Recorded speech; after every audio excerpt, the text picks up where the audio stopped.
You're listening to The Jay Barker Show on Tide 100.9 in Tuscaloosa.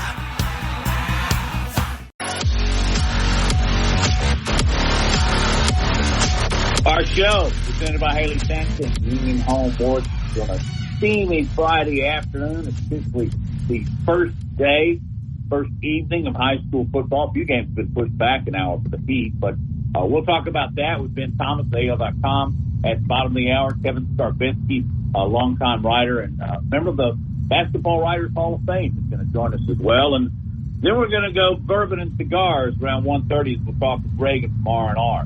Lars, how are you today? I'm doing good. Was out running errands this morning, and it's just amazing. At 9 a.m., you walk out your front door, and it's just like a blast of heat hits you, and you're suddenly covered in sweat. It is rough out there, and I hope that all the high school players stay hydrated, and just praying that nothing goes sideways in terms of all the players' health and hey, also, college football is finally here, Matt. This is the last time. This is the last time we are going to talk without actually having a game to talk about that has been played. The real fun does begin next week with week 1. But this Saturday, there are 7 FBS versus FBS games on the schedule in what we now commonly refer to as Week 0. And the headliner, obviously, is the game in Ireland between number 13 Notre Dame and Navy. But then also in action, you got number 6 USC and the reigning Heisman Trophy winner Caleb Williams. They host San Jose State in a game that's on the Pac-12 network. So good luck finding that. But, and also I found it interesting that, the odds for winning the Heisman were released by the Caesars Sportsbook, and really Caleb Williams is the favorite at all sports books. At Caesars, he's got 15-4 odds. No other player has single-digit odds. LSU quarterback Jaden Daniels is 10-1. Texas quarterback Quinn Ewers, and he's the guy that I'm keeping my eye on. And we've been talking a lot about Quinn Ewers over the last 3 years, and I think this is when he takes a big step forward.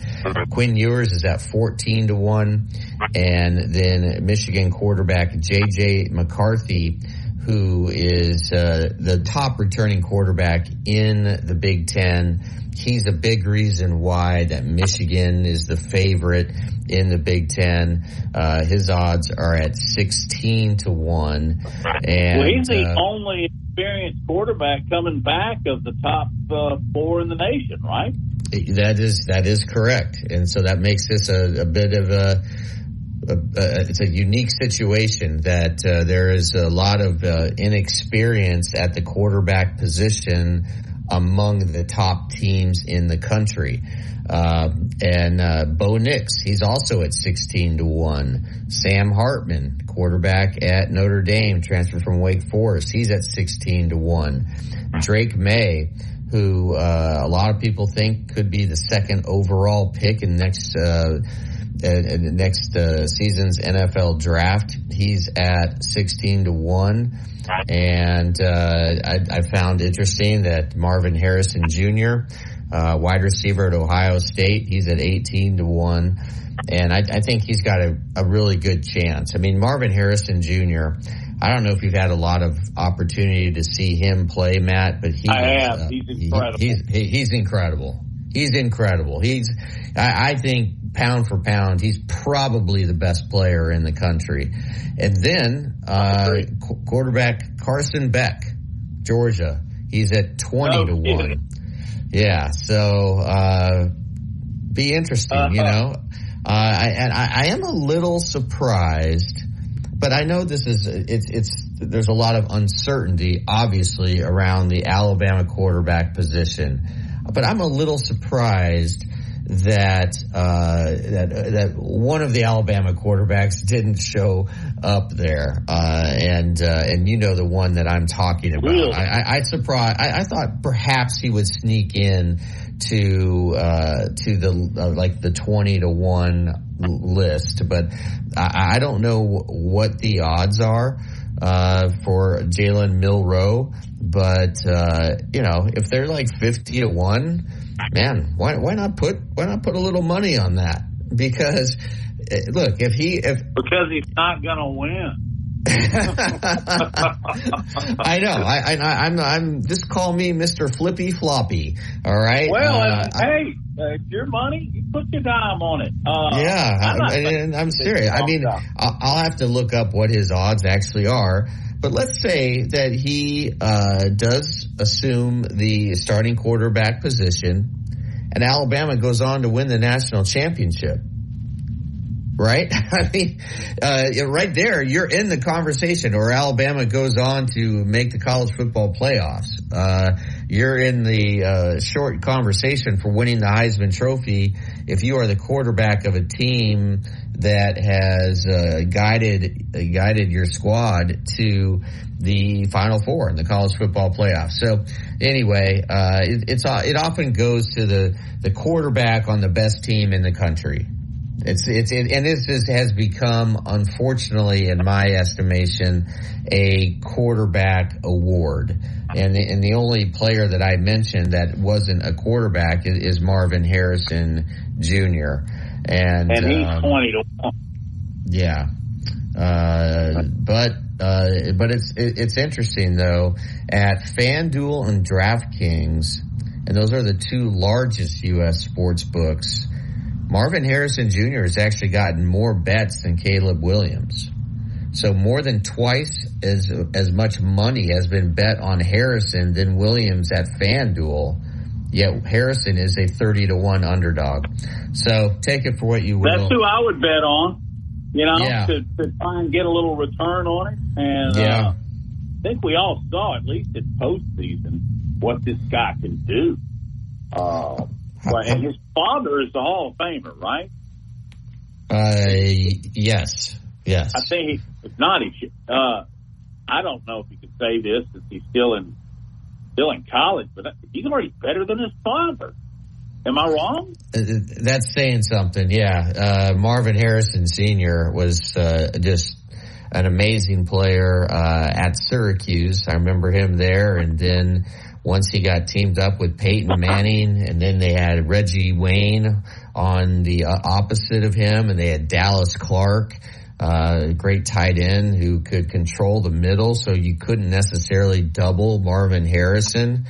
And with Peyton Manning, gosh, what an offense that was. And it's still kind of shocking to me that Colts team, right, with those sort of big four on offense, and then you got a center like Jeff Saturday. You had Edgerrin James, edge, as the running back. How did they only win one Super Bowl? It's surprising to me, but I think he would be a good bet right now. Also, Brock Bowers, 60-1. I know a tight end. I don't think a tight end has ever won the Heisman Trophy. You'd have to probably go back to like the 40s or 50s if there is one. I don't believe there is, but if somebody could do it, it'd be Brock Bowers, because Brock Bowers, I would say, is the best player on the best team heading into this season. And I can't believe he doesn't have better odds. What did you say they were? 50-1? 60-1. All right, I'll put a dime on him. All right. That sounds good. But yeah, right as of right now, Bo Nix is, let's see, 1, 2, 3, 4. He's in the top 5. He's tied in the top 5 of preseason Heisman candidates, just in terms of the odds in Vegas. And Vegas usually knows what they're talking about. And so just interesting to see. And it's exciting time. And I'm looking forward very much to seeing Notre Dame. That game is over in Ireland. And I'm sure that will be like a home game for the Irish, right? That's at 1:30 Central. And Notre Dame entering its second season with Marcus Freeman as head coach. His first season, it was up and down. They had some ugly losses to Marshall and to Stanford, but then they had that dominant victory over Clemson, that exciting bowl win over South Carolina, and now they're going to have a much improved quarterback play with the addition of Wake Forest transfer Sam Hartman. I mean, think about it. Sam Hartman, this is going to be his final season of college football, but he's thrown for nearly 13,000 yards and 110 touchdowns. So he has got some experience, and again, and at Navy, we've talked about this. Brian Newberry is the new head coach. He spent the previous 4 seasons as Navy's defensive coordinator. And Navy does have the majority of their defensive starters returning.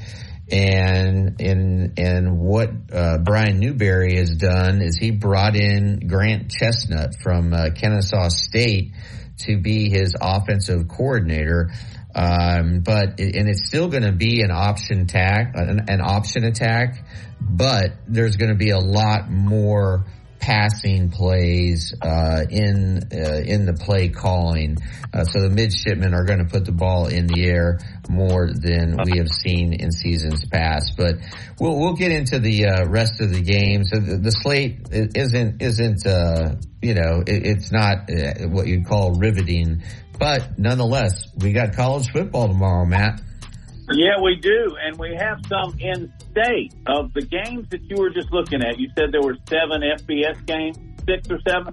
6, yep.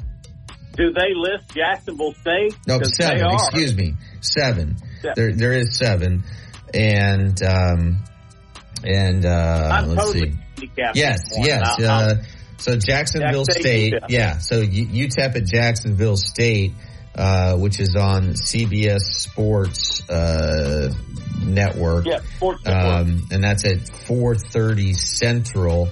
And Jacksonville State, as we know, is one of 2 teams to jump up from the FBS level this year as a member of Conference USA.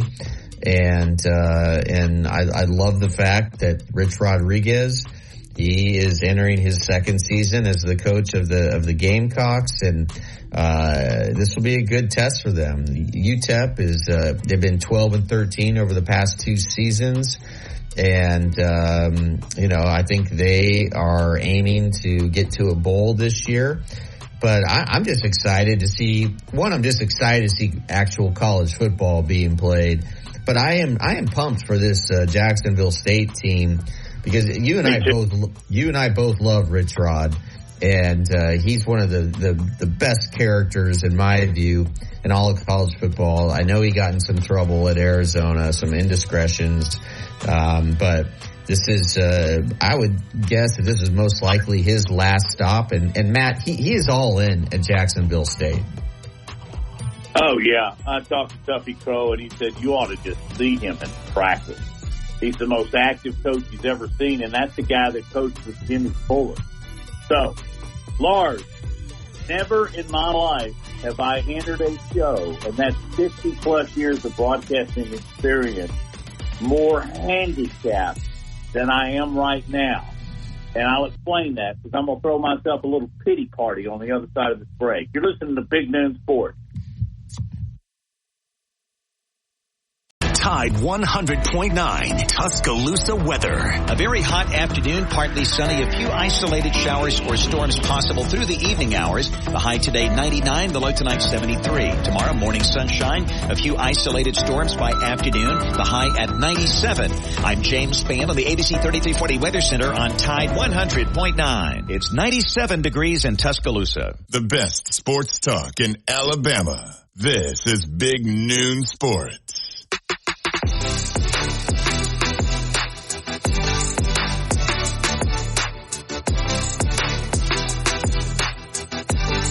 welcome into the program. Glad you're with us. Big Noon Sports. It's Curtis Lars. Justin Jones is our producer. I'm Matt Colton. Lars and Justin, just real quick question. Around 3 or 4 o'clock this morning, did y'all lose power? No, I did not. Right. Justin, when you woke up, were your clocks all messed up? Sorry, no, mine were not either. Or even if they were, I think I might have slept through it. Well, power went out here, and I noticed it because after about 30 minutes, it was hot, you know? I mean, you've got to keep your air conditioner on almost constantly. And you know what? That happened. And then they sent out emails, and they said that they were making some repairs in the area, all that kind of stuff. So that's fine. It just came on about 45 minutes after it went off. And that's all well and good. But this morning I get up, I got no Wi-Fi, I reboot it, I reshoe it, I do everything I possibly can, and I'm just explaining how much we lean on the internet service, on Wi-Fi, because then I start talking to Alexa. Do you have those little boxes in your house where you can say, hey, Alexa, turn on Tide 100.9, and it comes on? I have a couple of those. Well, they don't work because they don't have Wi-Fi. I can't even catch up. I don't know who won the Mountain Brook Vestavia game. All right? Would somebody please call us and let us know? Vestavia spanked Mountain Brook. That ends a 6-game win streak. So, and nothing against Mountain Brook, but I'm happy to hear that. They need. I am. At 12:30, we're going to be talking to Ben Thomas from AL.com, who covers high school football, and I really want to ask him about that game and the significance of it, because as you know, I live close to Vestavia High School. And you can hear the games from your house. I can hear the band play on Friday nights. Yes, from my house. And you know, speaking of power, they're doing something really unique in my neighborhood. Apparently, the neighborhood I live in loses power more frequently than any other neighborhood in Vestavia, and so. They are the power company, and they had to contract this out, and it's all guys from Georgia who are traveling over here every week and working Monday through Thursday in this heat and then staying in hotels. But they are all the power is going to be underground. And so this is a massive project, and as of right now, I have about probably 5,000 pounds of machinery in my front yard, and they have just absolutely destroyed my front yard. It's really not these guys' fault, and I have subsequently learned that from the middle of the street to 25 feet, if you measure 25 feet onto your property, that's essentially the city's property. And it's an easement. And they can do whatever they want. But the good thing is, once they're done, and they've already been doing this for, I don't know if anybody finds this interesting, they've been here about a month and a half, and I'm the We've third heard house. Them, Lars. We hear them all the time. I'm the third house that they're doing, and there are going to be 180 that they have to total get to. This is going to be like a 2.5-year project, just like in my hood here, and but it'll be great because once the power is underground, that should eliminate all power outages. And it seems like your neighborhood, Matt, has really been suffering from power outages this summer. And I don't know if it's probably a combination of things, but the heat is probably first and foremost. Yeah, and I have no doubt. I think, the heat probably put so much stress on it. That's why they probably had to make some adjustments around here. And I don't know how much of the state is affected by this, but it does handicap me. Getting back to what I was talking about, it's like getting up in the morning and being in the broadcast business, and there's no newspaper in your front yard. And then you go to work, and the AP and the UPI machines have gone down. and you just sit here at your computer staring at the screen that won't work. Fortunately, I have cellular service. That literally is it. No, I can watch SpongeBob SquarePants. That's what's on television right now.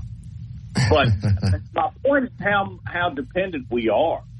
And like I said, Bill, you told me, I didn't know the high school score.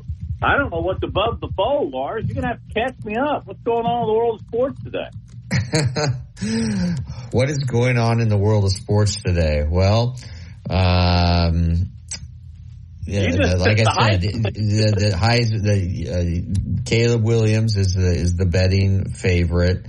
Former WWE champ Bray Wyatt died at age 36, which is really sad news. Wow. He had contracted COVID, and it looked like he was doing better, and apparently it caused some heart issues, and it's a really sad story. And I don't really follow WWE very much, but Bray Wyatt, he was known as just one of the most creative minds in professional wrestling, and he kind of pushed the boundaries with different innovative characters, and it's just really sad. His real name is Wyndham Rotunda.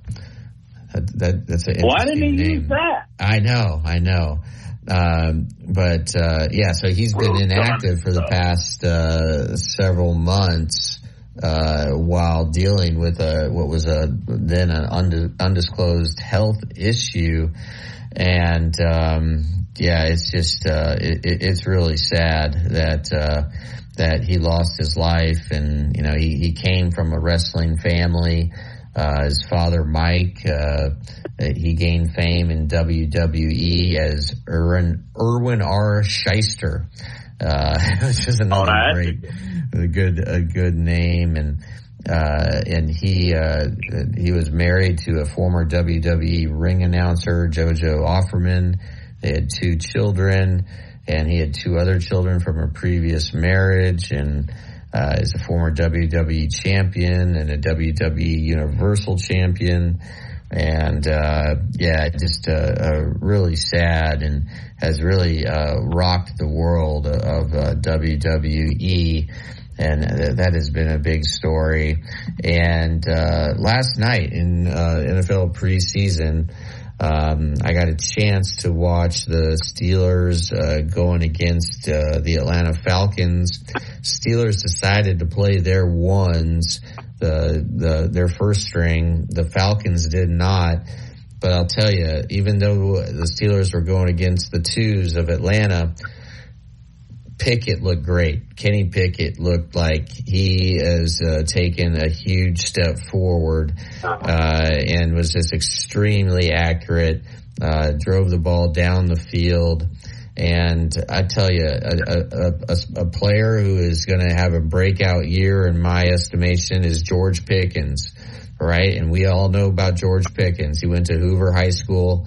It was surprising that he ended up going to Georgia, had an injury. The Steelers were able to steal him in the second round, and so far this preseason he has just been basically uncoverable because he reminds me a little of T. Higgins of Cincinnati because he's so tall and lanky and can jump and he's fast. I mean, Kenny Pickett and George Pickens, I think, really could create some havoc for other teams. But it's always the question always becomes, how much stock do we put in preseason performance, especially when a team's first string is going against Atlanta's second string?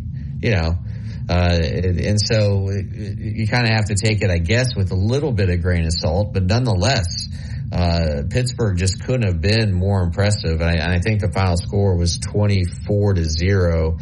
And so, I mean, hey, give Pittsburgh credit. They win the month of August, right? in my estimation. And I know, like, the Bengals, the team that I love, they're not playing any of their starters, and they just played their defensive starters for one series this preseason. And otherwise, none of their starters have played, and they're not going to play I think they play tomorrow. But, it's just every coach has a different philosophy. I mean, it's interesting to me that Patrick Mahomes is getting reps. Aaron Rodgers is going to be playing in the first preseason game since 2018.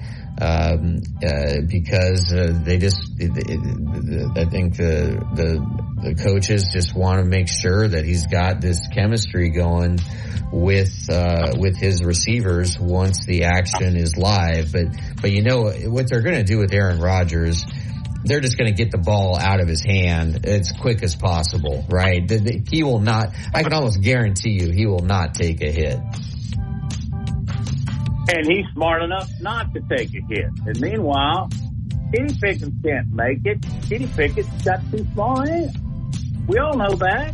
He shouldn't have ever even been drafted. That's right. That's why he wears gloves on both hands. Does he wear one of those big mitts like baseball players do when they steal bases?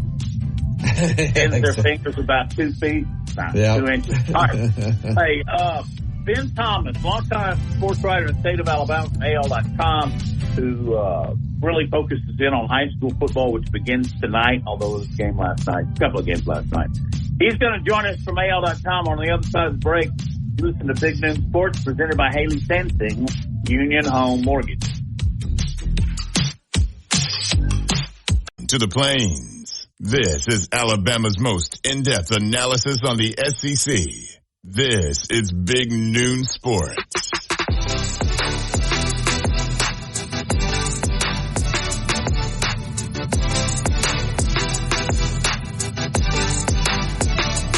Many of our interviews are sponsored by Laura Lee Thompson, the Bama broker at Vantage Realty Group. We appreciate that. Matt, Lars, Justin, the gang is here for Big Noon Sports. We're now joined by AL.com sports writer Ben Thomas. Ben, Matt, and Lars, how have you been? I've been good. How you guys been? I've been hot, but everybody's been hot this time of year, right? Yeah. Did you go to Best Stadium, Mountain Brook, last night? No, I didn't. We had somebody there, but I actually live on the Gulf Coast, so I went to Gulf Shores in St. Michael and saw that game. And for the first time in 30-something years of covering high school football, I got run over. I think it might be time to hang it up. Oddly enough, Lars and I were talking about that last week, and if it ever happened. And I kind of got rolled up once, not bad. I don't think Lars is too quick. He's too fast. But I know we're going to talk about high school football, but you got to give us the details, man. What happened? Well, I mean, the shameful thing is, I hate to admit it was pregame. I was, obviously Phillip Rivers is the coach at St. Michael now, NFL, possibly future NFL Hall of Famer. And I was kind of in the middle of the field. He was actually talking to Brian Van Gorder, who you guys will probably know, former Auburn, D.C. D.C. at a lot of different places. He's now the Gulf Shores defensive coordinator, Gulf Shores High School. And I had taken a picture of them, and I was about to tweet it out. And I was facing Gulf Shores. They were warming up, so I knew I had no problem there. And St. Michael was behind me, and they weren't close to me.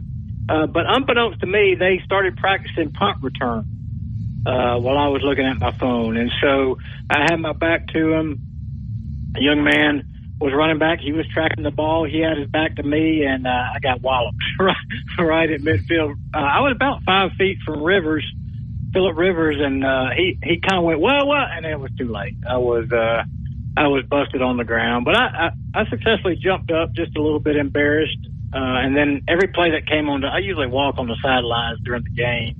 And every play that came my way, I was about 20 feet back this time. I can't take many more of those hits, guys. Wow. Yeah, that's tough. That is tough. The general rule is, when you're at the ocean, never turn your back to the ocean, right? And when you're at a football game, never turn your back to the action. But I know you didn't know that was going on. Let's stick with Philip Rivers for a second. What is your assessment of Philip Rivers as a high school coach? He's good. I mean, he's taken over. You got to remember, he's taken over a program that was very young. They'd only played for, I think, 4 years before he came in. And obviously, he played his high school football at Athens. He's now on the opposite end of the state. It's a Catholic school, and obviously, he's a Catholic family getting ready to have his 10th kid, by the way, in November, or October or November. I can't remember which. But he is. What you've seen on the sidelines for 18, or in the NFL game and on the sidelines for 18 years is what you would see if you came to a high school game. He is as competitive as anybody I've ever seen. He is on the officials and on the players from kickoff to final gun, and then he turns it off and he's like, "Yeah, how you doing? What do you want to know?" That type thing. But I think he's very smart. His oldest son, he's about to have his third son. The other 7 are girls. Wow. Is the how about that? He's the quarterback, but he's only a freshman. Gunnar Rivers is his name. And you would, if you saw him, you would look at him and think, man, he throws the ball just like Philip Rivers. He wears number 17, has that similar throwing motion, and they threw it. They got down big last night, lost big, and they still threw it 55 times. So that tells you a little bit about what they like to run, although they like to run the ball too. But he's a good coach, and I think he's going to get them they're a 4A team, and I think in their region they'll be very competitive. Gulf Shores just had too many athletes for them, but he knows what he's doing. I mean, this is not some publicity stunt. His dad was a high school coach. He was on the sideline last night. His brother is on his staff. It's kind of a family deal, and he's in it for the long haul. Yeah, that's. I wanted to follow up with that. Is there any possibility that Philip Rivers eventually pulls a Trent Dilfer and moves up to the collegiate level? Or I think Philip Rivers is probably in a different situation because family is so important to him and he is so tied to that community. But do you think it's possible that Philip one day would look around or listen to offers from colleges? Never say never, right? But I mean, I think it's actually been his dream after NFL to be a high school football coach, to have the same impact, to be able to coach his sons just like his dad coached him, and to be able to have that impact on the other kids, the other student athletes he coaches.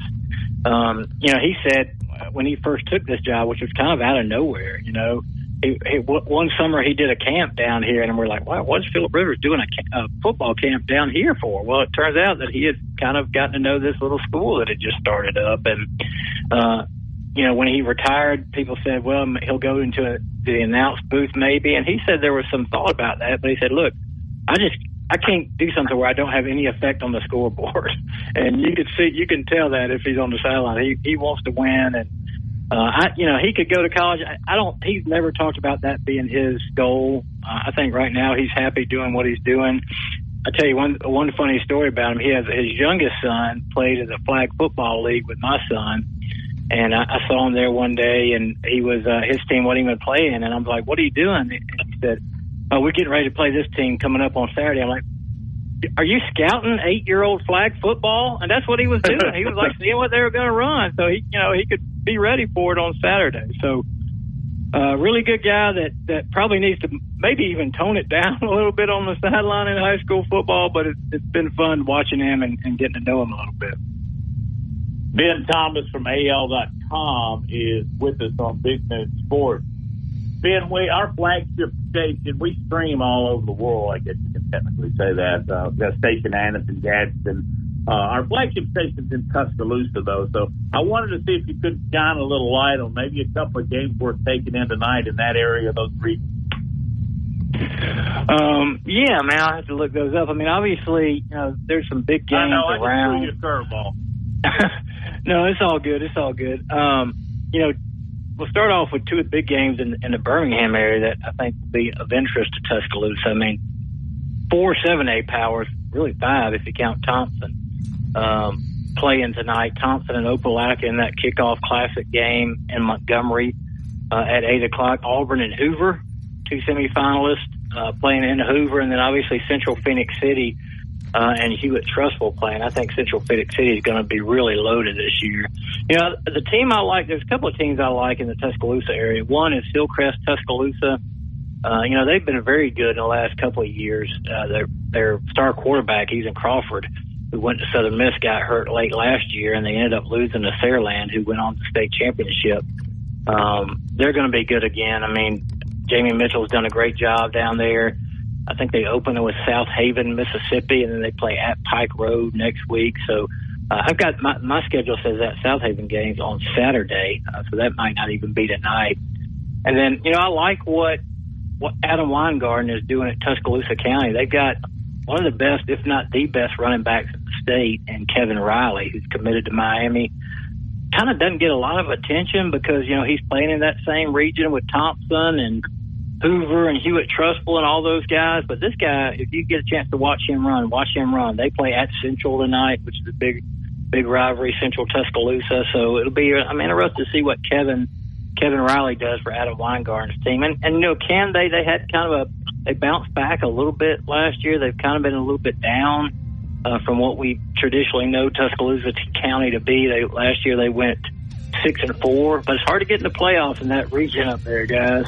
But I think Adam Weingarten's doing a good job. I wonder if they could break through and maybe get that 4th spot in Region 3 and 7A. Great stuff. Ben, can you hang around? We hadn't gotten to a couple more questions we'd like to pose to you. Could you please hang on? Sure. Okay. We'll go to the top of the hour or a couple of minutes before with Ben Thomas from AL.com. You continue to listen to Big Noon Sports, presented by Haley Sensing, Union Home Board.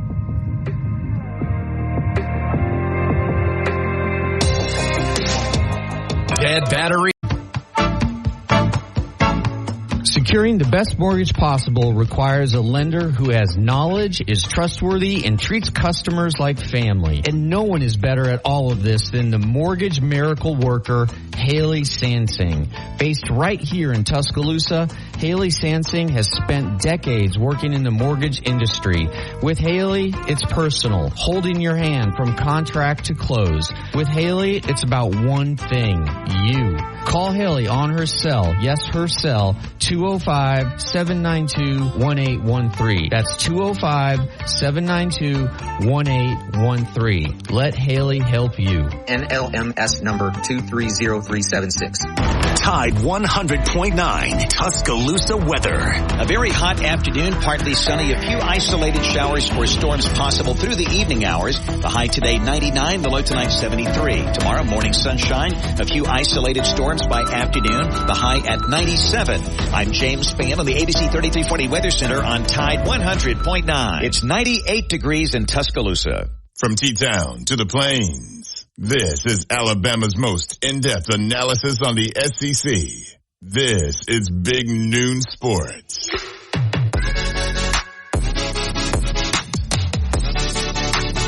Indeed it is. Our guest is Ben Thomas from AL.com. Ben, we'll get back to some questions about high school football, but you've been a 30-year sports writer. Can you just give us a brief history of Ben Thomas? Yes. It almost came to a brief history last night in that football field when I got run over. But, yeah, I mean, I grew up around Georgia and Atlanta area, Stone Mountain. Came to college in Alabama. Ended up, my first job was working for the great Jimmy Smothers in Gadsden, Alabama. In fact, I worked there twice in the 90s. Hall of Fame sports writer, taught me so much about, even what I do to this day. Then moved down to Montgomery, was there for 8 years at the Montgomery Advertiser. Got back when we had newspapers. Now they're kind of going a different way, but I had the privilege of being sports editor there for a couple of years late in my tenure, and then I came down to Mobile to work for Randy Kennedy. It was one of those situations where in Montgomery, my staff was shrinking and my blood pressure was rising, and I felt like I needed a change. So I came down to Mobile and was just a kind of a copy editor, basically sports copy editor for a couple of years. Then when our papers in Birmingham and Mobile and Huntsville made the big change to go more online and go to 3 days a week, they moved me to the high school beat, which that was 2013, which I was thrilled with. I mean, I'd done that before, kind of grew up doing that, in Gadsden especially. It's as much as I love college football and love to watch college football, the high school beat offers a lot of different things. I mean, you can you very rarely have to have permission to go talk to people. For the most part, you can go to any school in the state, and they're happy to see you and welcome you and give you anything you want. Whereas obviously on the college level at Alabama and Auburn, so much more guarded about the stories you can do and stuff. So it's been a blessing. Like I said, I'm 55 now and love what I do, love the people I work for, and hopefully I'm doing a decent job at it. You are. Ben, you're a terrific job. Ben, I hate to do this to you, but I'm going to ask you a 3-part question. But I better start writing those down. Okay, Thompson High School. They've won 4 straight Class 7A state titles. Okay, 1, how has this dynasty happened? 2, what's the outlook for them this year? And then 3, can you just tell us a little bit about Trent Seaborn, who already has an offer from Alabama and Auburn, and he's just starting the 9th grade. It's really incredible. I'll take the last part first. You may have to remind me of that. Trent Seaborn is a young freshman who got some playing time last year, but did not really start until the playoffs.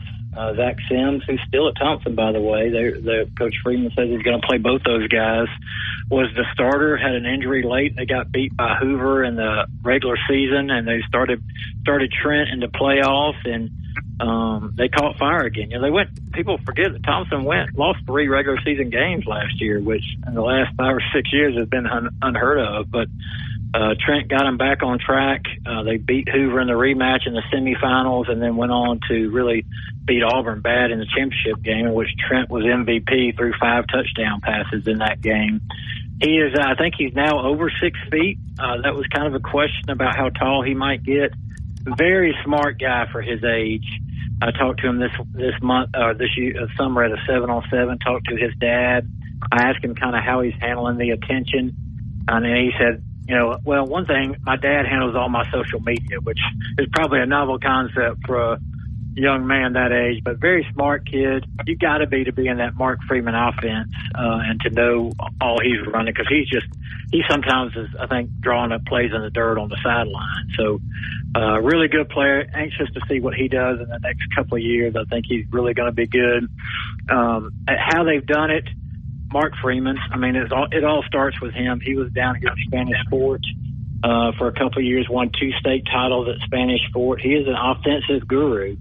Literally, I've had people that work for him, offensive coaches, tell me it was almost frustrating because he would hand them a sheet of loose leaf paper with a play on it on a Friday afternoon, and they say, "Yeah, that looks good. You want to put that in next week?" They said, "No, we want to run that tonight," and it would be something they would run and they'd score a touchdown. I mean, he's just offensively very skilled, and obviously they've had a lot of good players. I mean, Jeremiah Alexander, now at Alabama, Peter Woods, best player in the state probably last year, was great. This year's team, to get back to, I think, the first part of your question, I mean, obviously they're the team to beat until they're beat, especially when you get to the playoffs. They still have some star power, but maybe not as much as they've had in recent years, but they're going to be good again. Anquan Fagans is a guy to watch there. He's committed to Southern Cal right now because that's where his brother transferred to when he left Alabama. We'll see if he ends up going there. I think he had 9 interceptions last year or something like that, guys. But they'll be good again. I do think they'll get a test from Central Phoenix City and some other teams, Central Phoenix City particularly. But they're the favorite until somebody tells me otherwise. Ben, I've been doing high school football for a little group Adam Stock owns called the River Sports Network for 5 or 6 years now. So I'm in the loop, and I've just noticed an increase of transfers. And suddenly, a guy from Guntersville, and I'm saying the city, not the high school, just that region, will end up 100 miles away or something like that. How does that work? Do you notice it happening frequently? Oh, goodness. I don't know if we have enough time in this segment to get into that. Alvin Briggs actually got on me a couple of weeks ago because I used the word, quote, high school, or the phrase, quote, high school transfer portal, end quote, in one of my tweets. But, it's been all the rage really around the state, but certainly down here in my neck of the woods where I preside mostly. People talk about it all the time. It just seems like I think what we don't understand, guys, is at our age, and I'm 55, and I don't know where you guys are, probably somewhere in that range, but you grew up kind of wanting to play for, your school, wherever you grew up. I mean, I grew up in Clarkston and outside of Georgia, and we grew up wanting to be Fighting Angoras. Don't laugh at the mascot. That's just what we were called. But now it's much more of, where can I go? Who are the best teams? And Trent is just, we live in a much more transient world, I guess, than we ever have. It's not just high school sports; it's job wise. There's people are always looking for the greener pasture, and certainly NIL doesn't help. The college transfer portal doesn't help this, because all that eventually seeps down to the high school level. But, I mean, I was at Gulf Shores last night. They had a young man playing linebacker that transferred from Oxford 2 weeks ago. Wow. And how it works. Yeah, I mean, and how it works is, if you make a bona fide move, if you prove you can make a bona fide move into another area, you can be eligible. And so it's, people accuse different schools of doing this and that. And I think some of it is people want to go play for the best programs. If their team's struggling, they want to play somewhere else. But now I think we're getting into the area where people are seeing, hey, if I can't make NIL money in high school, which I might be able to someday, I better enhance my, quote, brand so I can start making money when I get to college level. So there's a lot of factors to it, but it's all over the place, guys. I've said for a long time, if I did a map from where guys were from last fall to this fall, it'd be like a road map. It'd be roads going all over the place. It's just the world we live in right now. Yeah, and you're right. We could go on a deep dive here, and I'm not even going to get into the situation that the state of Missouri did, because we really don't have time. I'll wrap it up with one question, Ben, and that's Rush Probst at Pell City. That's a once very storied football program, and it has been on some lean time. Is he the answer for the Panthers? Well, I think it depends on how long he's there. I wrote a column about him today. Pell City is I'm close to that program because my dad played there. In fact, my dad we think he may be the oldest living Pell City football player at 91 years old. So I got a lot of family in that area. It'd be nice to see him come back to prominence. And if anybody can do it, it's probably Rush. They play at Moody tonight. They're a heavy underdog there. Whatever happens, guys, like I wrote in my column, with Rush Probst, it'll be intriguing, right? Whether they're 0 wins or 5 wins or 10 or they win the state championship, something's going to happen that's going to be newsworthy. Can I ask you just real quick as a follow-up? Why do you think Rush came back to the state of Alabama? Money. What? Well, I mean, the last 2 jobs he had in Georgia didn't work out very well is the short answer of that. I mean, at the end of it, at least. I mean, he won several state championships at Colquitt County. Then he spent 1 year at Valdosta, and they removed him there, and so he didn't have a job. And so he came back to Alabama. He's actually been back in Alabama a couple of years. His son played at Piedmont for Steve Smith, so he was up there just being a dad. And then, briefly got a job as the associate head coach at Coosa Christian in the Gadsden area before Steve Mass left Pell City. And he got that job. Bill Clark, by the way, helped him get that job at Pell City. I think Bill lives down there now. So this means a lot to him. I mean, he's told me that multiple times. It means a lot to him to try and get the Pell City program turned around. But, it's probably going to take a year or two at least. As we wrap up, you just mentioned one of my favorite schools, venues, and atmospheres. Bucket list for high school football fans, go to a Piedmont game. As we wrap up, Ben, what are a couple of other places people really need to go to? Oh, man, it depends on what you're looking for. By the way, tonight on national TV, ESPN, primetime, 7 o'clock, Saraland, hosting Lipscomb Academy. So if you're not doing anything tonight, tune in to see Alabama commit Ryan Williams in action. You know, I always say up Highway 43, Jackson, Sweetwater, Thomasville, Leroy, up into DeKalb County. I like to go places where they shut down the town at 5 o'clock, and you drive through downtown and it says "Go Aggies" on the drugstore and stuff, and then rural places like that is where, to me, high school football is most meaningful. All right, I promise. One more. That's all. Lipscomb, is that playing Saraland? Is that the Lipscomb that Trent Dilfer was at last year? Lipscomb came down and played. Yeah, they're out of Tennessee. Trent Dilfer's there now. Kevin Mawai, the NFL Hall of Famer, is their head coach. They just got a transfer quarterback, Deuce Knight, highly regarded junior. And, of course, Ryan Williams. If you have not seen Ryan Williams play, you need to be watching ESPN tonight at 7 o'clock. I'll just tell you that. AL.com's own Ben Thomas. We're going to do this again real soon. Thank you. I know I got in touch with you short notice, and you jumped on board. We appreciate that. No problem. Good. God bless, guys, and have a good weekend. Thank you so much. Great stuff. Great insight. Yeah, that's probably something we ought to do every other week, not every week. Top of the hour on Big Noon Sports. Back after halftime.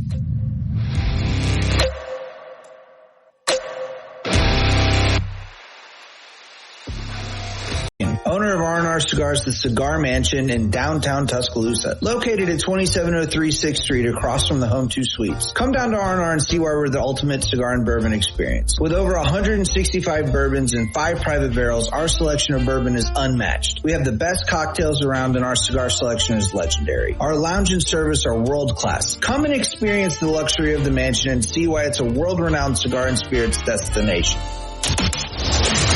WTUG HD2 Northport and W265CG Tuscaloosa, a Town Square media station. One man to beat, you can forget about it. Touchdown, Alabama. Tide 100.9 and streaming on the Tide 100.9 app. More Big Noon Sports coming up.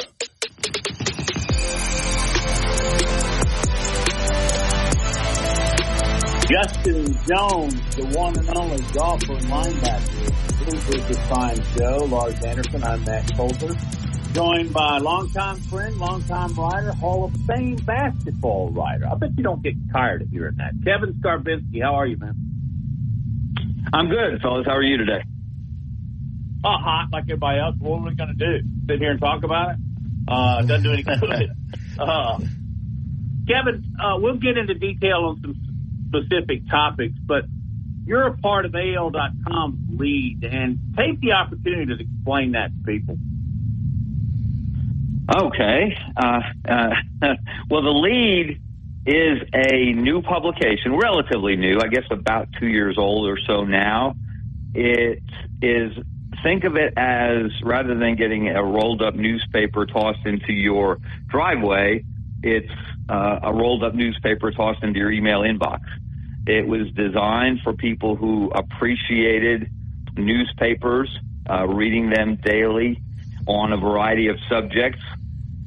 And that's what the lead brings you. It brings you news, politics, entertainment, sports, religion, et cetera, by a variety of talented journalists. And I write twice a week for them. That's changed a little bit.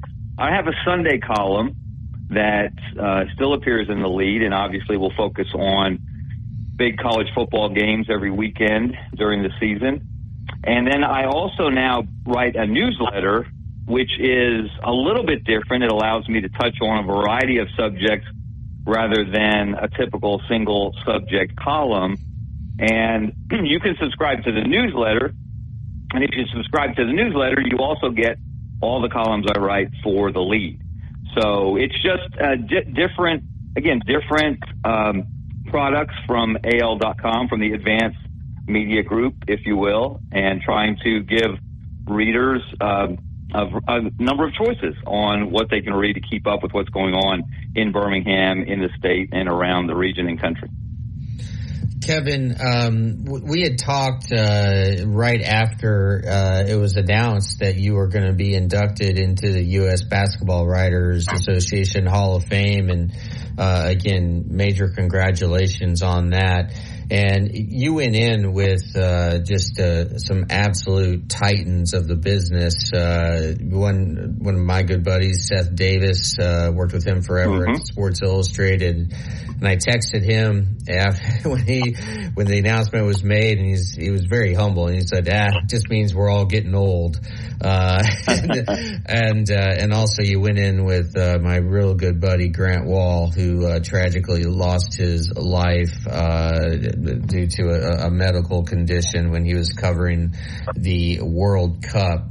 But it really struck me as I started thinking about how you made it into the Basketball Hall of Fame, while the Writers Basketball Hall of Fame, while being in a football obsessed state. It seems quite unlikely. Can you just tell us what the event was like when you were in? I think it was in Dallas, correct? In Houston at the Final Four. Yes. Okay. Yes, yeah. It was in Houston. My bad. Just reflect on your career covering basketball, and I know you're too humble to say this, but like, what do you think caused, or what prompted this immense honor? Well, the weekend itself was so memorable.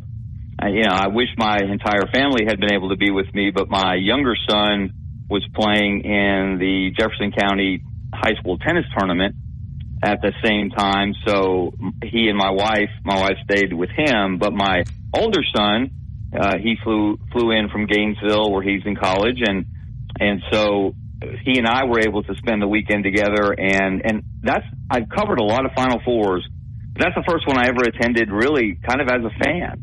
Had tickets, sat in the stands, enjoyed the atmosphere, and witnessed the first true buzzer beater, win or lose based on the last shot in the first semifinal, which was just incredible. The atmosphere was amazing.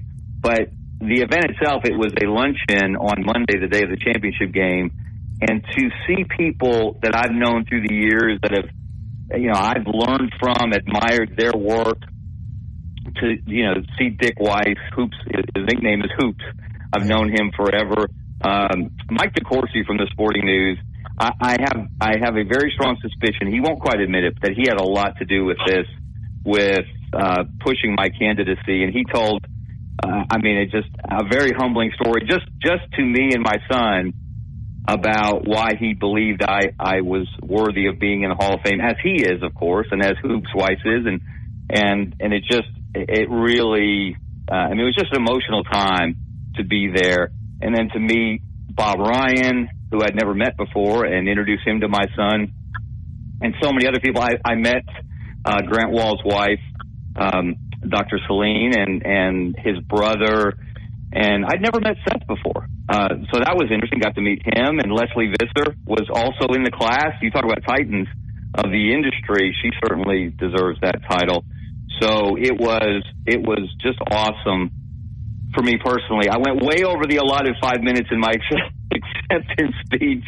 It didn't seem that long to me. I hope it didn't seem that long to everyone else. But Luke DeCock, who's the president, or was the president last year of the United States Basketball Writers Association, he and Malcolm Moran, who's been instrumental in that organization through the years, they're the ones who called me and talked, let me know that I had been inducted in January, and I had to keep it quiet until they made their official announcement.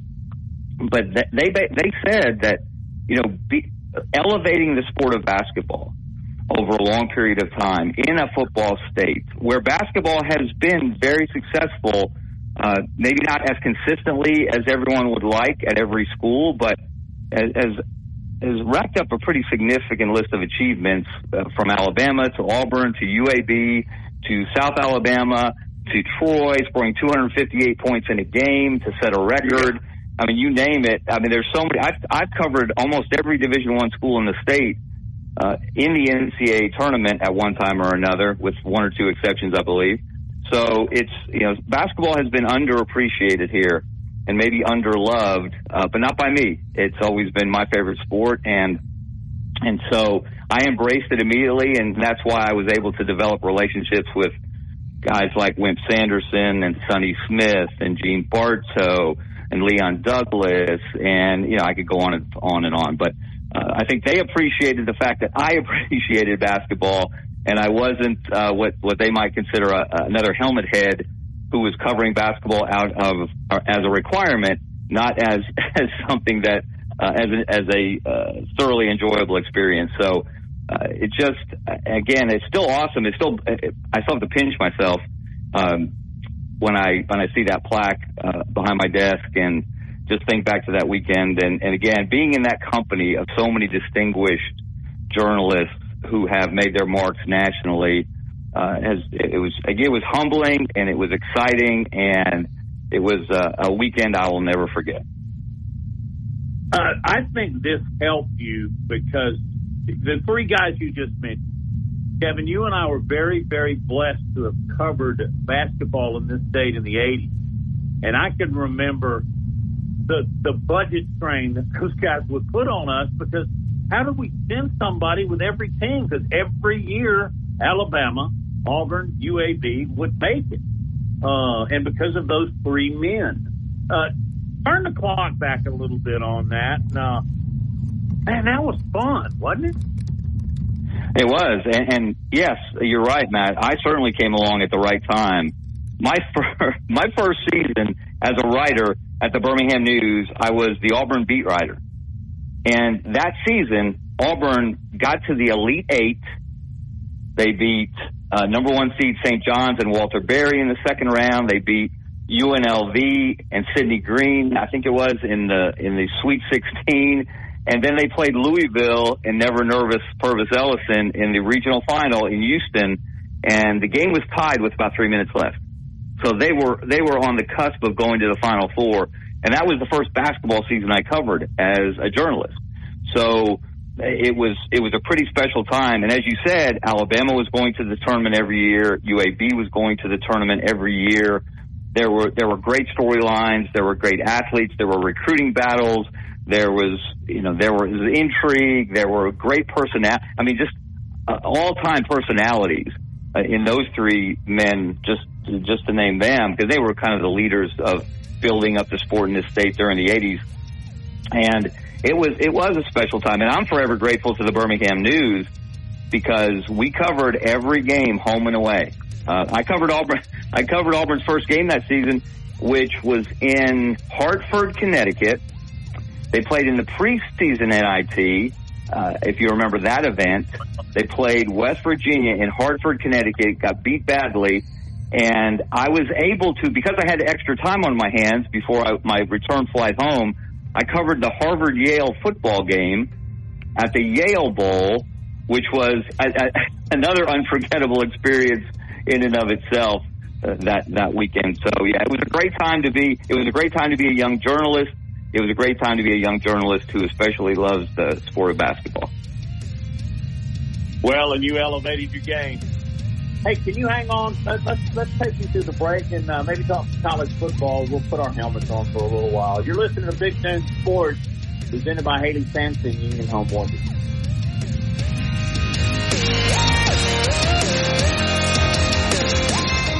Raise it with Hugh Freeze and that offensive coaching staff, because of Freeze's track record on that side of the ball at that position.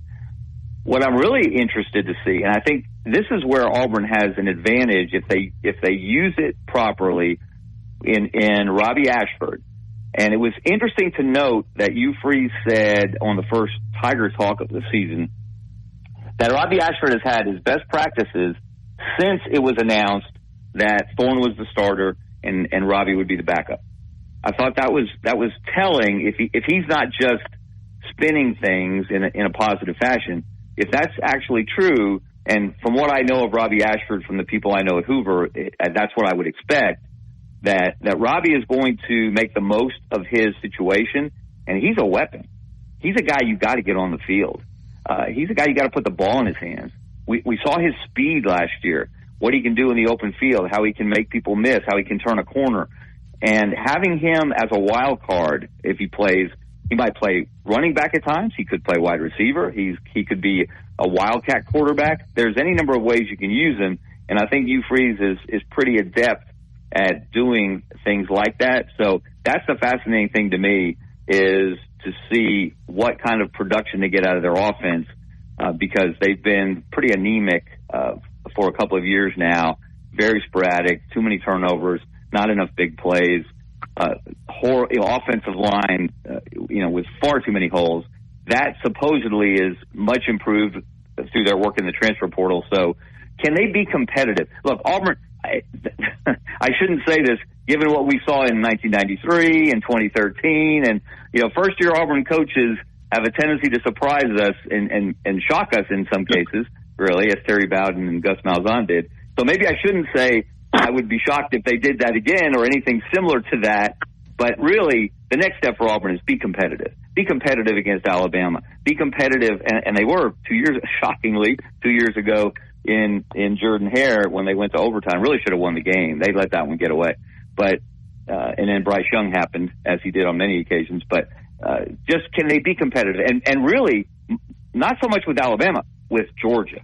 Because Georgia has since that 2017 game in Jordan-Hare, when Jarrett Stidham stood out and Kerryon Johnson and Auburn beat number 1 Georgia, preceding their victory over number 1 Alabama, they have not been competitive with Georgia. They're not just losing to Georgia. They're getting outclassed, outmanned, out-physicaled, out-everythinged by their other closest rival across the other state line. So it's going to be fascinating to me. And they have a month to prepare. So that's the last Saturday in September when Georgia goes to Auburn.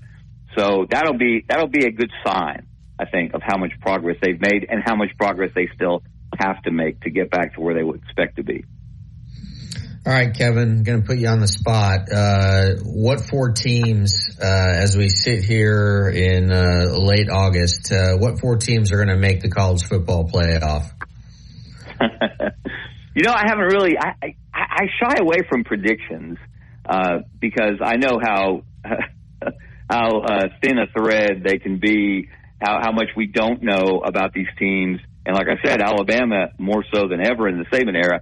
But I kind of expect to see Alabama and Georgia there. I expect to see them in the SEC championship game. I don't know which way that game will go, but I expect both of those teams to be among the 4 best teams in the country. And I'm not sold on Michigan. And I'm not sold on Ohio State either.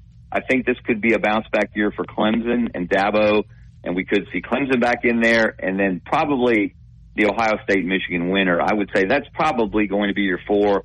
I'm not sold on USC. They've got to demonstrate they can play some semblance of defense occasionally before they can match on that side of the ball or come close on that side of the ball to what Caleb Williams and the offense are going to do under Lincoln Riley. So let's go with that. This is all. This is off the top of my head. Let's say Alabama, Georgia, Clemson, and Ohio State. You know what? That's my 4 too. So that means there's no way that's happening. I think that's Matt's 4 too. That's a double whammy right there. Yeah, Lars jumped on the Clemson bandwagon here like a month or 2 ago, and interesting to see that you think the same thing, Kevin. So, and I like it, man. I like Dabo. I know a lot of Alabama fans are not fond of Clemson, and that's fine. But are you guys with me? Don't you like it when Dabo wins games? Not maybe against Alabama, but I have a lot of respect for him. Lars did a book on him, so I guess we all like Dabo. I'm a big Dabo fan. I visited with him. He did a clinic. Bill Clark put on a Nike coaching clinic back in February, I think it was. And I spent a couple of days down there, visited with Dabo. Andrew Zhao is on his staff as an offensive analyst. Visited with Andrew for a bit. And just Dabo is, when you listen to him in that kind of setting, and you look around the room and you see all the high school coaches in there, the junior college coaches, and how rapt they are, how focused they are on everything he has to say. Guys taking notes, voluminous notes of he's talking about the wide receiver position, but he's talking about more than that. He's talking about his program, how you build a program, how you maintain a program. Dabo's elite. There's no doubt about that. And he's not done winning national championships, I suspect. I'm a big fan of his, and I think he hasn't fallen that far. And he joked about that during his talk at that coaching clinic. But I think they'll be right in the mix again. Kevin, it's always a blast to catch up with you, and especially since Lars and I are big Hoops fans too. And we'll do it again when the season gets closer, and it really is right here. So thank you for your time. Appreciate it, Kevin. Well, thank you guys. Love our conversations. Let's do it again sometime soon. Absolutely. Thank you so much, Kevin. And as we go to the break, just kind of a rhetorical question here, Lars. I sense that with Pearl and Kennedy and with Oates, and we've seen evidence of it the last couple of years, that we're returning to that great state of Alabama basketball power that we had in the 80s. I sure hope so, because it's a lot of fun to watch. All right. I think you're right, 100%. And it's all because of the coaches. Yep. And I'd like to do a dive into basketball coaches. Well, maybe we'll have to wait a month or so to do that. What I'd like to do right now is maybe have a sip of bourbon and a stick. We'll talk with Reagan Starner from R&R, the Cigar Mansion, in a minute.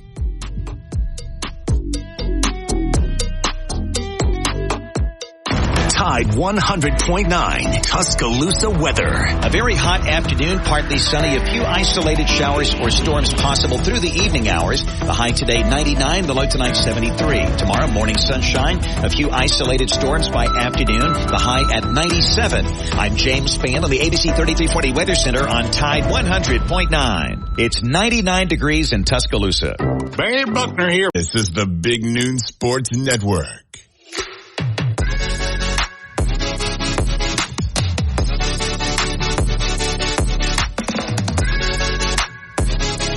And Big Noon Sports is sponsored in large part by our next guest. That's Reagan Starner from R&R, the Cigar Mansion, right there on 6th Street. Lars and I were there yesterday, but you were home with your little girl, precious little girl that I met last year before the Tennessee game. And we missed you, but really, got to be honest with you, not so much. Your dad's a very entertaining fellow. Thanks, I think. Yeah, it's like saying you have refined the ship so well that you don't even have to be there anymore. But you know what? Like I'm glad that you say that, because me and my dad, we have a thing all the time about that. You know, our saying is, if you go to Disney World, you don't expect Walt Disney to show you around. So, if you come to R&R, and I'm not there, you should still be able to have an amazing time, even if I'm, not there. And Reagan, I know that you smoked your first cigar with your dad after your high school graduation. What I didn't know, and you hadn't told me this, that you went to law school. You have a law degree. Yeah. and you decide to open... That explains, excuse me, guys, that explains a lot. Don't it, Matt? So just tell us, like, what prompted you to found R&R Cigars and not pursue law? And by the way, my dad is a lawyer, and that's the reason I did not go to law school. Yeah. When I graduated law school, Tuscaloosa didn't have a cigar shop. So, it just, honestly, I had more, when I was in law school, I managed the cigar shop up in Virginia, and I had more fun doing that than doing that than I did with, law books. And I was really good at it, I basically opened this guy's store from scratch up in Virginia. And, I was like, wow, I'm actually really, really good at this. And so, when I graduated law school, it was like, well, what do you want to do? You going to go be an attorney? Do you want to start your own firm? And I was like, no, I think that I want to open a cigar shop. And Randy and I had always wanted to do it anyway. So, it kind of made sense, at that time in my life. And, I think we're 12 years in January will be 12 years later. Randy's come, retired, and now he's working for us now, in his retirement year. So, he wasn't really able to do that the first, 10. So it's a lot different, a little bit different now, having Randy there full time, than it has been. Has your law degree helped you in growing your business and just figuring out sort of, exactly what moves to make?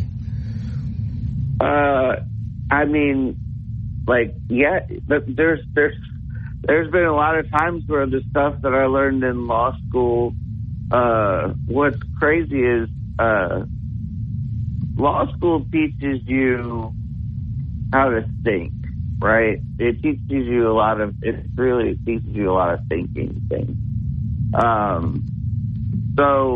And it teaches you, okay, this is how you should apply the law in this situation.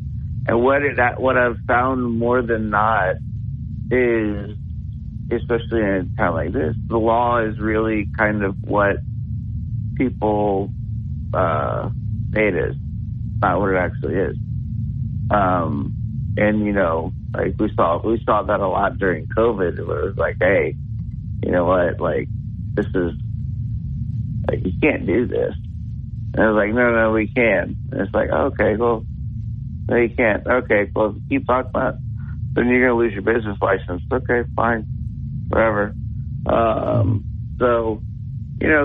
Like, the law degree's been really good. I think it did. I think it did make me a lot sharper, and it's I don't know, just trained my mind to think in ways that I probably didn't think before. But it was law school was different. So but I'm glad I went. It's not for everybody. Yeah, I've heard a lot of people say that. No. But anyway, I have a lot of employees. Every year. They're like, "Yeah, I want to go to law school." I'm like, "Okay, yeah, you're a first semester dropout." You kiss enough ass that you can do a really good job. It's just, it is funny though. Reagan, that's exactly why I said now I understand you. Yeah. Your ability to just jump out there and throw a punch and then laugh. That's the one thing I've always, and I don't know if it's admired as much as respect or whatever, but two attorneys can have a verbal fist fight for 30 minutes in a courtroom, walk out the door and go get lunch. I take things too personally to be able to do that. Okay. All right. Law School 101, that class is over. Let's go to football. And I want to know, everybody talks about the quarterbacks, okay? Yeah. And you study this game. I want you to tell me how good Alabama's defensive line can be. Well, nobody wants to talk about the defensive line. You talk about people having verbal spasms and getting along with it. I have one guy that I argue constantly with about the defensive line. I am the biggest Freddie Roach fan on the planet, maybe bigger than Nick Saban. I I get sick and tired of hearing this Bo Davis, Bo Davis, Bo Davis. I don't want Bo Davis. I want Bo Davis stepping near the campus. I want Freddie Roach for 100 years, okay? I want Freddie Roach. I think that this defensive line is going to be one of the better defensive lines that we've ever had. Because I think it's going to. I think people. I don't know. We've done a lot of different things over the past few years, dropping our biggest pass rushers back in college.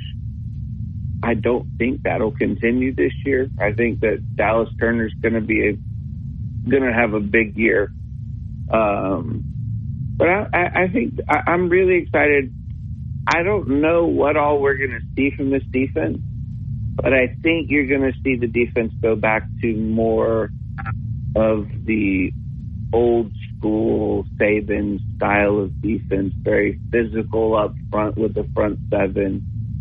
And I think that's a mentality that I think we've been missing up here. The front seven, sure, we were churning out draft picks, but it was really only like one or two guys every year. I think this year you're going to see the front seven operating more as a unit, starting with that defensive line. Reagan, when you talk to just your friends, your customers, just generally speaking, who do you think the fans of Alabama want to be the starting quarterback? Good question. I really think that it's Jalen Milroe. Everybody I talk to is pretty much a Milroe fan. I don't know who's pulling these other names out of there.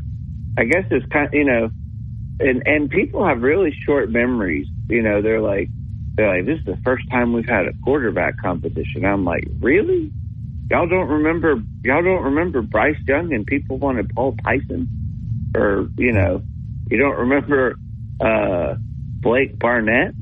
You don't remember, people are like, oh, this is Andrew Zhao and Tyler Watts, and it's like, man, every year we don't have a returning starting quarterback. It's a question. But I think everybody wants to see Milroe get his chance. Everybody I talk to, at least. I want to see Milroe get a chance. I want to see Milroe do it. I don't think we're going to find out who the starting quarterback is until, Texas. I think that everything that's going on right now is just kind of how Nick is with gamesmanship, not wanting to tip his hand, 2 weeks before the Texas game, or 3 weeks, however long it is. But I feel confident with Milroe. I mean, look, if it was up to me, we'd be running the triple option with Jalen Milroe at quarterback and then daring teams to stop us. I think it would be awesome and so much fun to see what a triple option could look like with the athletes that we have here. And then we wouldn't have to worry about whether our wide receivers could catch the football or not. What a great take. I like it. Yeah, I mean, it'd be fun. I think it would be fun.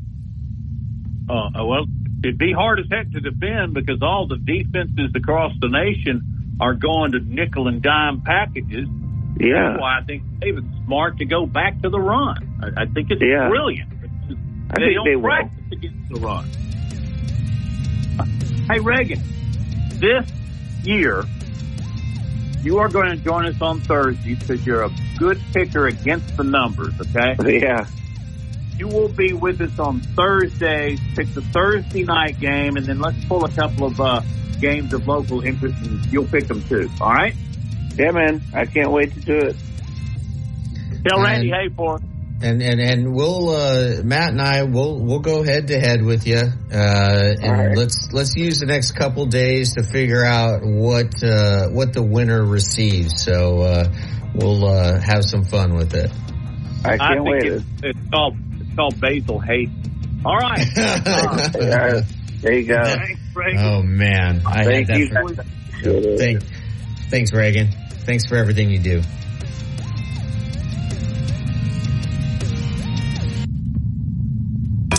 100.9 Tuscaloosa weather. A very hot afternoon, partly sunny, a few isolated showers or storms possible through the evening hours. The high today 99, the low tonight 73. Tomorrow morning sunshine, a few isolated storms by afternoon, the high at 97. I'm James Spann on the ABC 3340 Weather Center on Tide 100.9. It's 100 degrees in Tuscaloosa. Covering SEC sports like kudzu on the roadside. This is Big Noon Sports.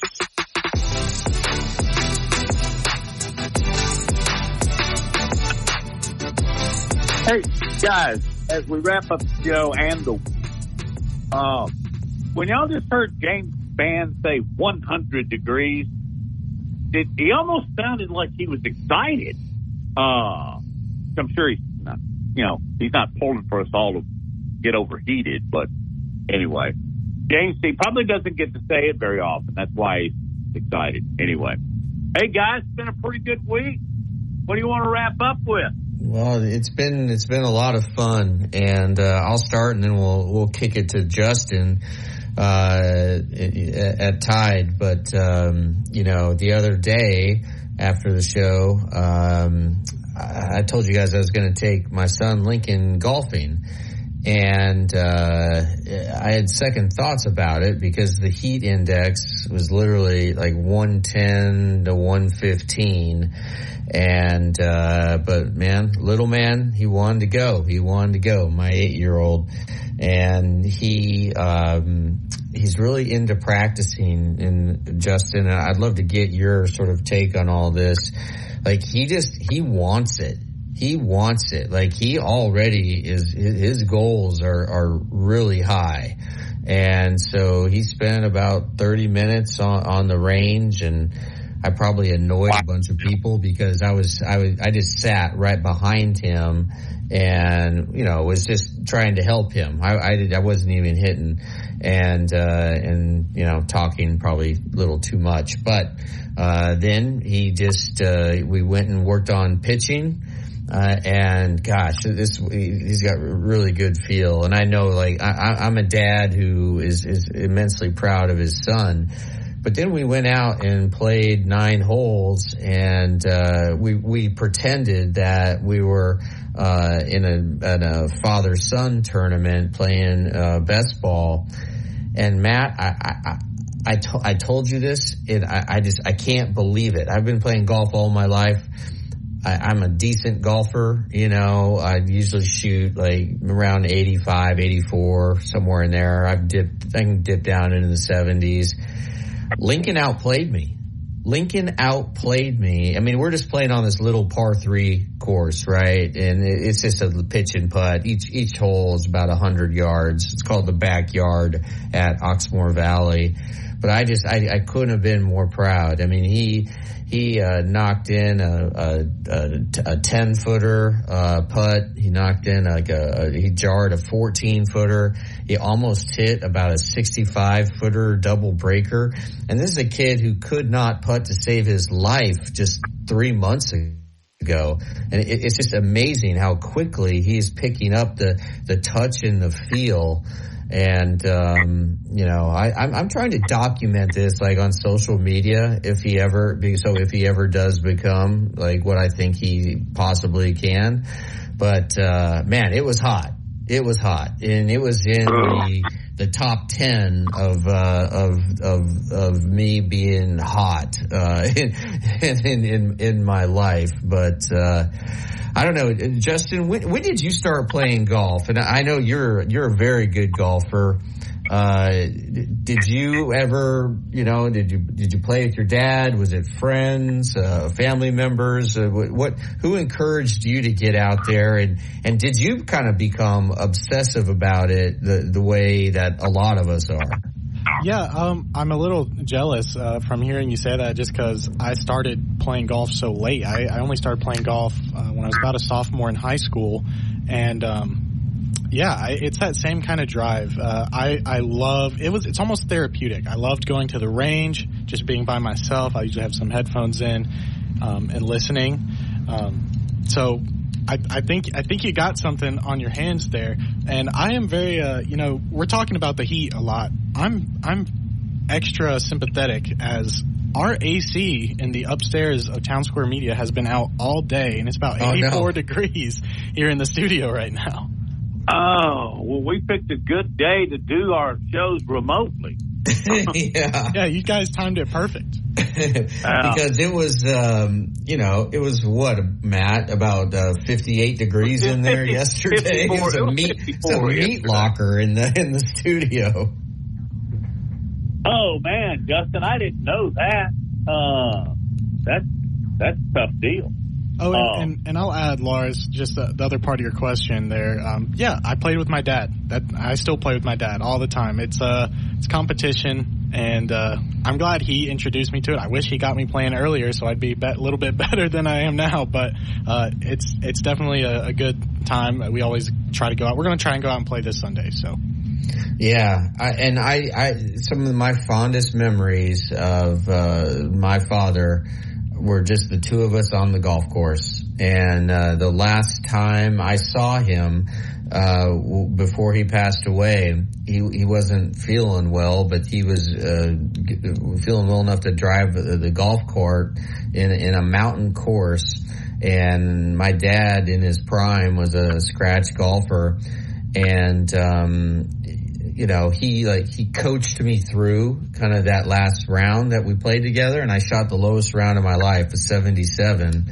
And I just remember us on 18, like him just giving me this big hug and, helping me read a putt that I canned. And it is so important to have a positive memory be the last memory of a loved one.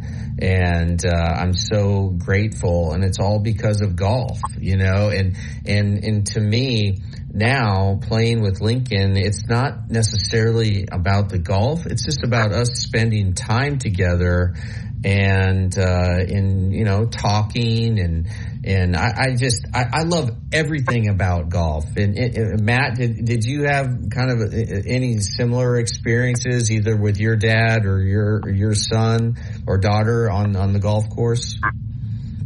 To be honest, not really. I played with my father once in my life. Quite honestly, he didn't like the game. He was an engineer. He either liked something he did. It was black and white, no gray in Bob Coulter's life. But I could go on and on about memories about Little League baseball and playing catch in the backyard and all of those things that I did with my father. But you're about to bring me to tears. You and Justin are. And I was trying to get us out on a good note. I think this is a great note. But because it's important. Yeah. No, this is the magic. This is the pure magic of sports, right? Yeah, and this is always what I have. This is what I have tried to write about for my entire career. Is not necessarily what happens on the field or on the course. It's about the emotions involved and how sports can really bring us so much closer together. And all of my fondest memories of my father are tied to sports, and I have a feeling that Lincoln's memories of mine, hopefully I'm not going to be 6 feet under anytime soon, but that it will be tied to sports. And, I like in about an hour and a half, he's got a flag football practice, and I'll be one of probably two dads who will be there. I'm fortunate enough that I have a little bit of luxury of time and discretion in my schedule. So I don't miss any practice of, my girls are playing both softball and soccer this fall, and Lincoln is he's playing baseball and football and golf. But golf is what he wants. And of course, he's like, Daddy, you need to become a member of Mountain Brook Country Club. Like, okay. Yeah, I'll just come up with $250,000 and I'll so you and I can play at Mountain Brook. But to me, Justin, I'll just circle back to you. That's what makes sports so special is again, not necessarily what you accomplish or what your heroes accomplish on the fields of play, but how it fosters relationships and how it enriches relationships. Oh, definitely. You're talking about making memories. I think my favorite memory with my dad is jumping up and down, hugging each other in the living room after 2nd and 26 to win the national championship. And then also some of my lowest moments where we were at the 2017 national championship and watched right after watching Jalen Hurts scramble for a 50-yard touchdown, in the end zone, and then we watch him lose. That is highs and lows, but it's the best time. So I completely agree, and that's the pureness and greatness of sports, like you said, Lars. Hey, yesterday, Lars and I made the round in Titletown. We went to see Reagan and Randy at R&R, the Sports Mansion, the Cigar Mansion right there on 6th downtown. Then we just went towards the campus a little bit and went to Innisfree. And glad to announce that Lars Anderson and Matt Coulter will be at Innisfree every Friday, serving up lunch at Innisfree from next Friday to the end of the football season. And let me tell you, of course, they got a great assortment of beers, but we're going to be there for lunch, and their meat and three is $9.99, and it's fantastic. So let's go out on a food note. You guys have a great weekend. Be safe, everybody.